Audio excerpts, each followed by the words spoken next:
नमस्कार विद्यार्थियों, मैं प्रवक्ता Rajesh Kumar Verma, Adinath college of education, Maharaja Lalitpur. आज ई लर्निंग प्रोग्राम के अंतर्गत डीएलएड द्वितीय सेमेस्टर का विषय वर्तमान भारतीय समाज और प्रारंभिक शिक्षा का यूनिट नंबर 1 में जो है शिक्षा के उद्देश्य के बारे में हम डिस्कस कर रहे थे। पिछले लेक्चर में हमने थोड़े से शिक्षा के उद्देश्य के बारे में डिस्कस किया था। आज उसी क्रम को आगे बढ़ाते हुए आगे देखते हैं शिक्षा के कुछ सामान्य उद्देश्य क्या है। शिक्षा के उद्देश्य निम्नलिखित 3 प्रकार के बताए गए हैं। नंबर 1 है व्यक्तिक उद्देश्य, नंबर 2 है सामाजिक उद्देश्य, नंबर 3 है अन्य उद्देश्य। व्यक्तिक उद्देश्य के 2 रूप बताए गए हैं। नंबर 1 है आत्माभिव्यक्ति का उद्देश्य, नंबर 2 है आत्म अनुभूति का उद्देश्य। इसी प्रकार सामाजिक उद्देश्य में 2 रूप बताए गए हैं। नंबर 1 है सामाजिक उद्देश्य का उग्र रूप और दूसरा है सामाजिक उद्देश्य का उदार रूप। अगला है अन्य उद्देश्यों में 3 रूप बताए गए हैं। नंबर 1 है ज्ञानार्जन का उद्देश्य, नंबर 2 है जीविकोपार्जन का उद्देश्य और नंबर 3 है आध्यात्मिक विकास का उद्देश्य।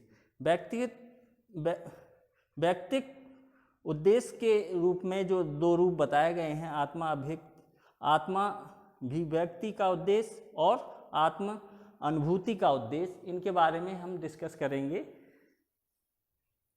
आइए देखते हैं कि इसमें जो है क्या कहा गया है। आत्माभिव्यक्ति का उद्देश्य, इसमें क्या कहा गया है? जो शिक्षा शास्त्रियों ने व्यक्तित्व विकास को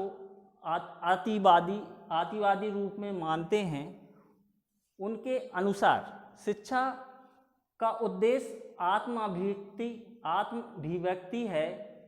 इसका अर्थ है कि वे आत्म प्रकाशन पर बल देते हैं। आत्म प्रकाशन से मतलब ये है कि आत्मा कैसे जागृति हो, आत्मा में कैसे ज्ञान प्राप्त हो, आत्मा को हम कैसे ज्ञान दें और अपने आत्मा को कैसे जाने, अपने व्यक्ति अपनी आत्मा को कैसे जाने, उसको प्रकाशन हेतु ये उद्देश्य बनाया गया है कि आत्म अभिव्यक्ति मतलब आत्मा को जानना, आत्म प्रकाशन, है ना। उनका कहना है कि व्यक्ति अपनी इच्छा के अनुसार चाहे जैसा भी कार्य या व्यवहार कर सकता है, भले ही उससे दूसरों को हानि हो। जब उन्हें जो है व्यक्तियों को अपने अनुसार करने के लिए छूट मिल जाएगी, अपने आत्म प्रकाशन करने के लिए उनको बिल्कुल छूट दे दी जाएगी, तो क्या होगा, वो जो है कुछ भी कर सकते हैं, चाहे दूसरे का इसमें भला हो या अच्छाई हो, उससे उन्हें कोई फर्क पड़ने वाला नहीं है। मनोवैज्ञानिक विश्लेषणवादियों का कहना है कि आत्म प्रकाशन से व्यक्ति का मानसिक रोग मुक्त हो जाता है। जब आत्मा को हम जानते हैं तो हमारे जो है सारे रोग दूर हो जाते हैं, कहने का मतलब ये है ना, और उसे स्वतंत्र रूप से विकसित होने का अवसर मिलता है। ठीक है, तो ये जो है इससे जो है यही उद्देश्य जो है बनता है कि व्यक्ति को हमें एक लिमिट में जो है रखना चाहिए, ज़्यादा उसको छूट नहीं देना चाहिए। ये जो है इससे क्या होगा, समाज में अराजकता आएगी, मतलब वो अपने हिसाब से काम करेंगे जिससे समाज का भला नहीं होने वाला है। तो इसमें इसको लिमिट में रखा गया है इस उद्देश्य को। आइए अब जानते हैं शिक्षा के अन्य उद्देश्य और क्या हैं।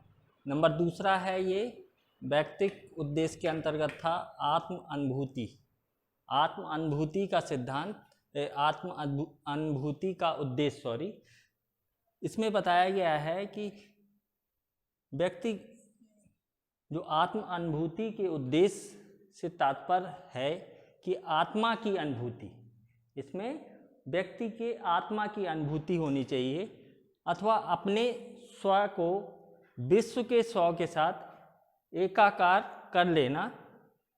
अर्थात जब व्यक्ति में ऐसी अनुभूति का विकास हो जाता है तब व्यक्ति किसी का बुरा करने की बात नहीं सोचता। यानी वो आत्म अनुभूति जब व्यक्ति को हो जाती है, किसी व्यक्ति को या इंसान को, मनुष्य को, तो जो है वो किसी का भी बुरा नहीं सोचता है। इस संदर्भ में विद्वान एडम्स ने कहा है कि आत्म अनुभूति के आदर्श में स्व समाज विरोधी व्यवहार करके अपनी आत्म अनुभूति नहीं कर सकता। यानी कहने का मतलब है समाज का विरोध करके जो है व्यक्ति अपने आत्म अनुभूति नहीं कर सकता। समाज को साथ में लेके चलना पड़ेगा, तब जो है आत्मा की अनुभूति होगी। अगला है शिक्षा के सामाजिक उद्देश्य के अंतर्गत दो रूप बताए थे। नंबर 1 है सामाजिक उद्देश्य का उग्र रूप, नंबर दूसरा है सामाजिक उद्देश्य का उदार रूप। तो हम एक एक करके डिस्कस कर लेते हैं। यहाँ सामाजिक उद्देश्य का उग्र रूप क्या होता है? इसके अंतर्गत व्यक्ति की अपेक्षा समाज अथवा राज्य अधिक महत्वपूर्ण है।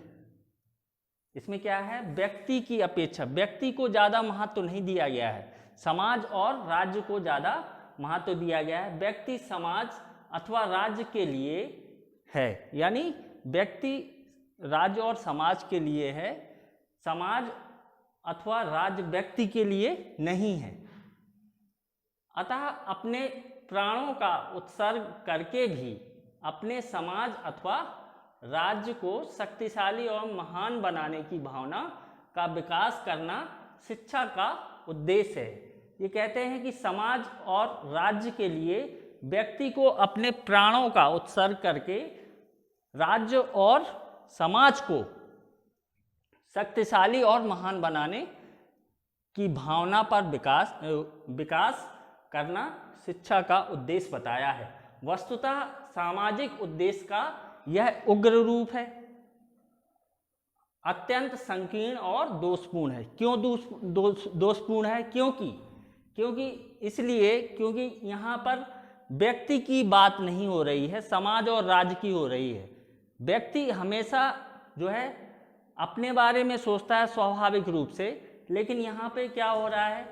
राज्य और समाज के बारे में बात हो रही है। तो व्यक्ति ऐसा तो नहीं है कि कुछ अपने बारे में भी सोचेगा, अपनी भलाई के बारे में भी सोचेगा, पूरे टाइप से समाज के बारे में नहीं सोच सकता, क्योंकि कई व्यक्ति स्वार्थी भी होते हैं। इसी वजह से इसको उग्र रूप माना गया है कि इससे विद्रोह हो सकता है समाज के प्रति या राज्य के प्रति, कि आप जो है अपनी भलाई के लिए सोच रहे हो, हम लोगों की कुछ भलाई के लिए नहीं सोचा जा रहा है। इसी वजह से इसको संकीर्ण छोटी रूप में रखा गया है, इसको दोषपूर्ण भी माना गया है। ये उद्देश्य है ना। अगली उद्देश्य को हम बात करते हैं सामाजिक उद्देश्य का उग्र रूप। सामाजिक उद्देश्य के उग्र रूप से जो है तात्पर्य यह है कि इसके अनुसार व्यक्ति अपना स्वतंत्र अस्तित्व होता है। व्यक्ति का जो है अपना स्वतंत्र अस्तित्व होता है, वो स्वतंत्र रहता है और वह अपनी योग्यता और क्षमता के अनुसार राज्य की, जो समाज की और राज्य की आवश्यकताओं की पूर्ति करता है। इसमें जो है वो स्वतंत्र होता है, उसको करना है राज्य की मदद की नहीं करना है, वो पूर्ण रूप से स्वतंत्र है। उसकी स्वेच्छा होगी तो वो समाज की मदद करेगा, ठीक है। अतः शिक्षा का उद्देश्य व्यक्ति को योग्य और आदर्श नागरिक बनाना होना चाहिए, जिससे कि वह अपनी योग्यता के अनुसार समाज तथा राष्ट्र की भलाई कर सके। शिक्षा ऐसी होनी चाहिए, शिक्षा के उद्देश्य ऐसे होने चाहिए या शिक्षा ऐसी होनी चाहिए जिससे व्यक्ति के अंदर समाज और राज्य के प्रति वो कर्तव्य निष्ठा आए, उनके प्रति, है ना। उसको जो है ऐसे योग्य बनाना चाहिए, ऐसे आदर्श नागरिक बनाना चाहिए जिससे जो है उनके अंदर समाज के प्रति अच्छी भावनाएं आए, उनके प्रति जो है वो भलाई करने के लिए सोचें। शिक्षा के सामाजिक उद्देश्य का यह रूप अत्यधिक व्यापक और लचीला उदार है। क्योंकि उदार इसलिए है क्योंकि यहाँ व्यक्ति जो है स्वतंत्र है कुछ भी करने के लिए, और जब वो व्यक्ति स्वतंत्र होता है तो जो है वो अपने हिसाब से सबके लिए भला सोचता है। ठीक है, धन्यवाद। आज का ये टॉपिक यहाँ पे समाप्त होता है। नेक्स्ट